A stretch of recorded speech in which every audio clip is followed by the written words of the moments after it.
Setelah wilayah Natot dan Asyik dapat ditaklukkan, Rasulullah mengalihkan sasaran ke benteng Al-Watih, As-Salalim, dan Abul Hukaik dari Bani Nadir. Orang Yahudi dari wilayah Natot dan Asyik yang sudah kalah bergabung ke benteng ini dan bertahan di sana. Jadi masih ada yang melarikan diri.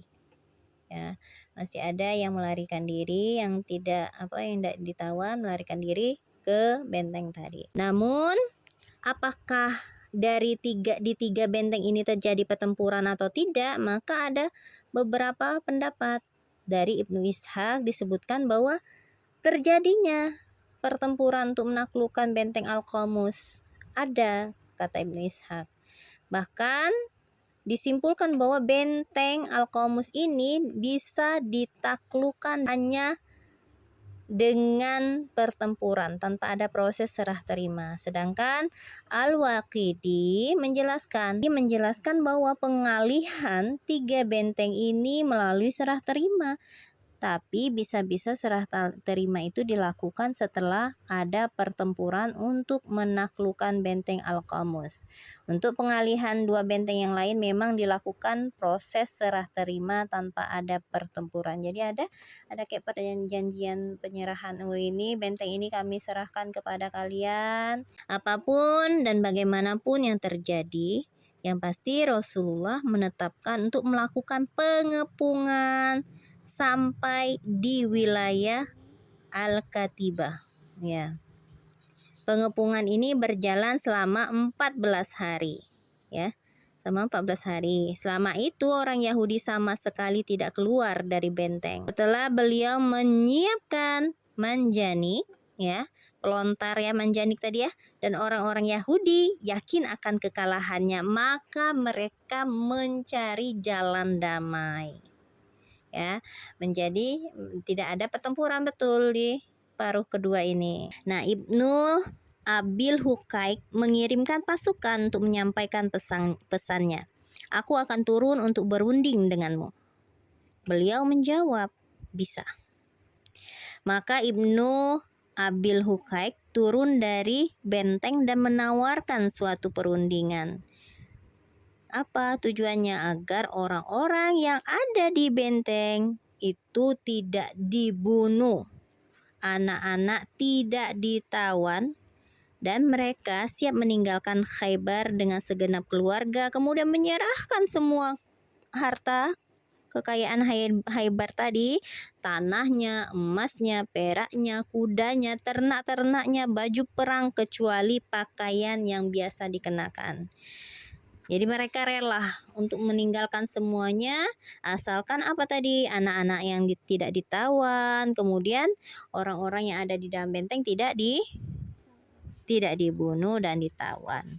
Ya, Rasulullah pun bersabda, aku juga membebaskan kalian dari perlindungan Allah dan Rasulnya apabila kalian menyembunyikan sesuatu pun dariku. Jadi bukan hanya itu, Rasulullah pasti membebaskan katanya kayak itu. Tapi beliau juga membebaskan kalau ada yang berusaha untuk berbuat jahat ya, atau dengan perjanjian itu berusaha untuk mengkhianati, maka Rasulullah pun berlepas diri kayak gitu ya. Lalu mereka pun, orang-orang Yahudi tadi, menyetujui perundingan ini dan mengukuhkannya. Dengan begitu selesailah penyerahan semua benteng kepada orang Muslim dan selesailah penaklukan Khaybar. Terbunuhnya dua anak Abil Hukaik. Abil Hukaik tadi yang orang yang diutus ya, orang Yahudi yang diutus tadi ya. Sekalipun anaknya Abil Hukaik sudah menyetujui perjanjian dengan Rasulullah, tapi anaknya itu masih menyembunyikan harta benda yang dia miliki. Padahal kan dalam perjanjiannya diserahkan semua kan, kecuali baju yang ada yang biasa dipakai. Lalu nih dia menyembunyikan apa? Dia menyembunyikan tempat-tempat minyak wangi yang di dalamnya berisikan perhiasan. Isinya perhiasan milik Huyai bin Akhtab yang dulu dibawanya ke Khaybar ketika Bani Nadir ditumpas. Ibnu Ishaq menuturkan, Rasulullah Shallallahu Alaihi Wasallam menemui Kinana bin Arabi yang menyimpan harta simpanan Bani Nadir. Beliau memintanya, namun Kinana menolak permintaan ini dengan alasan bahwa dia tidak mengetahui di mana harta benda itu disimpan. Tiba-tiba muncul salah seorang Yahudi dan berkata, "Aku tahu, Kinana mengitari bekas reruntuhan bangunan itu setiap hari." Nah, jadi disitulah, di bekas bangunan itulah, reruntuhan bangunan itulah mungkin kayak gitu ya.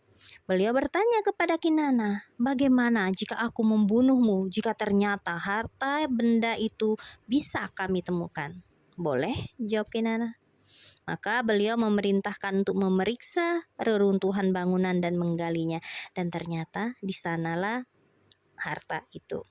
Maka semua harta simpanan itu dikeluarkan dan beliau meminta sisanya yang lain. Namun Kinana tetap membandel. Maka beliau menyerahkan diri Kinana kepada Az-Zubair sambil bersabda, "Siksa dia sampai engkau dapat mengambil semua yang ada di tangannya." Kemudian beliau menyerahkannya kepada Muhammad bin Maslamah, lalu dia memenggal leher Kinana hingga meninggal sebagai pembalasan atas meninggalnya Mahmud bin Maslamah yang terbunuh di bawah benteng Naim. Setelah ditimpuk batu penggiling dari atas, karena saat itu Mahmud sedang berteduh di pinggir dinding benteng itu. Saudaranya Mahmud bin Maslamah ini, ya. Iya, Kinana tadi ya, ndak mau ngaku. Coba kalau dia ngaku, sudah, untuk apa harta kekayaan, udah dikasihin aja semuanya ya. Tapi ternyata bandel kayak itulah kalau membandel. Ibnu Qayyim menyebutkan bahwa Rasulullah memerintahkan untuk membunuh dua anak Abul Huqaiq setelah diketahui keduanya menyembunyikan harta benda yang semestinya diserahkan kepada beliau. Beliau menawan Sofia binti Huyai bin Akhtab yang saat itu baru saja melangsungkan pernikahan dengan Kinana bin Abul Huqaiq.